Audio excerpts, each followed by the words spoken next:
Hello. Prince and the Family, ദിലീപേട്ടൻ നായകനായ സിനിമ, ദിലീപേട്ടന്റെ 150ാമത്തെ സിനിമ. ഒരുപാട് റിവ്യൂവേഴ്സ് നെഗറ്റീവ് റിവ്യൂ പറഞ്ഞ സിനിമ.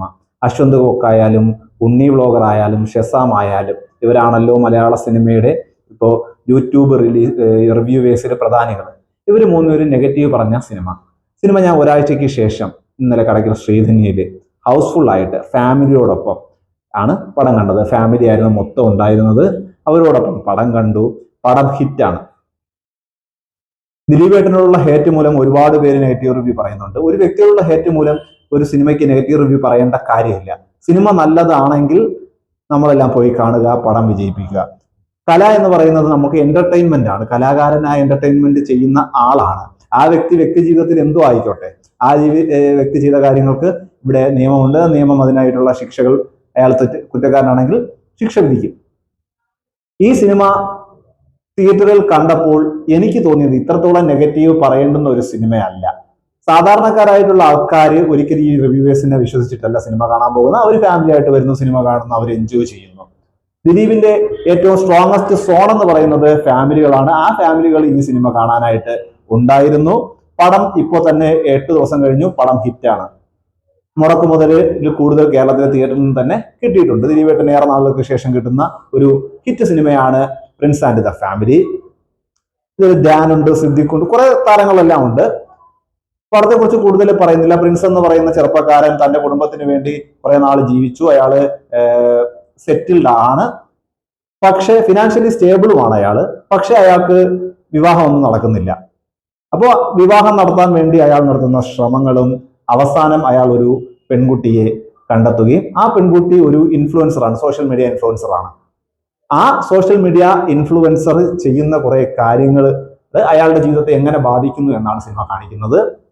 സോഷ്യൽ മീഡിയ ഇൻഫ്ലുവൻസർ എന്ന് പറയുന്ന ഒരു വിഭാഗത്തെ യൂട്യൂബ് ചാനലുകൾ ചെയ്യുന്ന ആൾക്കാരെയൊക്കെ വലിയ രീതിയിൽ കളിയാക്കിയിട്ടുണ്ട്. അതൊക്കെ കൊണ്ടാവാം അശ്വന്ത് കൊക്കിനായാലും ഉണ്ണി വ്ളോഗറിനായാലും ഷെസാമിനായാലും അവർക്കും ഈ സിനിമ ഇഷ്ടപ്പെടാത്തത്. കാര്യം അവരെ കളിയാക്കിയിട്ടുണ്ട്, അവരെ നല്ല രീതിയിൽ വിമർശിച്ചിട്ടുണ്ട്. അവർ ചെയ്യുന്ന കൊള്ളരുതായ്മകൾ തുറന്ന് കാണിക്കുന്നുണ്ട്. റീച്ചിന് വേണ്ടി എന്ത് ചെറ്റത്തരവും കാണിക്കുന്ന ഒരു വിഭാഗം ആൾക്കാർ, എന്ത് കോപ്രായങ്ങളും കാണിക്കുന്ന, യാതൊരു മനുഷ്യത്വത്തിന് ഒരു വാല്യൂവും കൊടുക്കാത്ത ഒരു വിഭാഗമാണ് ഈ യൂട്യൂബ് ചാനലുകൾ എന്ന് തുറന്ന് കാണിക്കുന്നുണ്ട് ഈ സിനിമ. അതും കൂടെ കൊണ്ട് ദിലീപേട്ടനോടുള്ള ഹേറ്റും അതുപോലെ തന്നെ തങ്ങളുടെ പ്രൊഫഷനോട്, അവരതൊരു പ്രൊഫഷനായിട്ട് കരുതുകയാണ്, ആ പ്രൊഫഷനിലെ ചതിയും വഞ്ചനയും എല്ലാം കാണിക്കുന്നത് കൃത്യമായിട്ട് അവർക്ക് കൊണ്ടത് കൊണ്ട് അവർ വിമർശിക്കുന്നു എന്നുള്ളതാണ് എനിക്ക് തോന്നിയിട്ടുള്ളത്. പിന്നീട് ഇത് ചാനലിലും മറ്റുമൊക്കെ വരുമ്പോഴത്തേക്ക് എൻ്റെ അഭിപ്രായം നിങ്ങൾക്ക് പലർക്കും ഉണ്ടാവും. തിയേറ്ററിലെ സിനിമ കാണുമ്പോൾ നമ്മളെ എൻജോയ് ചെയ്യിപ്പിക്കുന്നുണ്ടോ ഇല്ലയോ എന്നുള്ളതാണ് ആ ഒരു സിനിമയുടെ വിജയഘടകം. ആ രീതിയിൽ ഈ സിനിമ എന്ന് പറയുന്നത് വിജയിച്ചിട്ടുണ്ട്. ഈ സിനിമയിൽ ഞാൻ കുറെ സിനിമകൾ അടുത്തിറങ്ങി ഈ വെക്കേഷൻ ഇറങ്ങിയ സിനിമകൾ എല്ലാം കണ്ടതാണ്. അതിൽ എനിക്ക് ഏറ്റവും ഇഷ്ടപ്പെട്ട പടക്കളമായിരുന്നു. പടക്കളത്തിൽ ചിരിക്കാനായിട്ട് കുറെ സംഭവങ്ങൾ ഉണ്ടായിരുന്നു. അതിന്റെ തൊട്ട് താഴെ തന്നെ പ്രിൻസ് ആൻഡ് ഫാമിലിയെ നമുക്ക് വെക്കാൻ പറ്റും. ഒരു പുതുമുഖ സംവിധായകനാണ് ഈ സിനിമയുടെ സംവിധാനം നിർവഹിച്ചിരിക്കുന്നത്.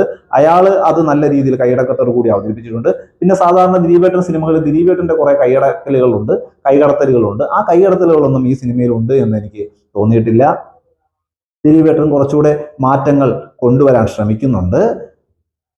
ഫാമിലിക്ക് ഇഷ്ടപ്പെട്ട സ്ഥിതിക്ക് ഇതൊരു ഹിറ്റാകും എന്നുള്ളത് ഉറപ്പാണ്. ഇനി 2 ആഴ്ച കൂടെ വെക്കേഷൻ തീരാനുണ്ട്. അതിനു മുമ്പ് തന്നെ കളക്ഷൻ കയറി വന്ന് പടം സൂപ്പർ ഹിറ്റ് സ്റ്റാറ്റസ് നേടും എന്നുള്ളതും ഉറപ്പാണ്. അപ്പൊ ദിലീപേട്ടന്റെ ഹേറ്റ് കൊണ്ട് മാത്രം ഒരിക്കലും നിങ്ങൾ ഈ സിനിമ കാണാതിരിക്കരുത്. തീർച്ചയായിട്ടും തിയേറ്ററിൽ പോയി ഈ സിനിമ കാണാൻ പരമാവധി ശ്രമിക്കുക.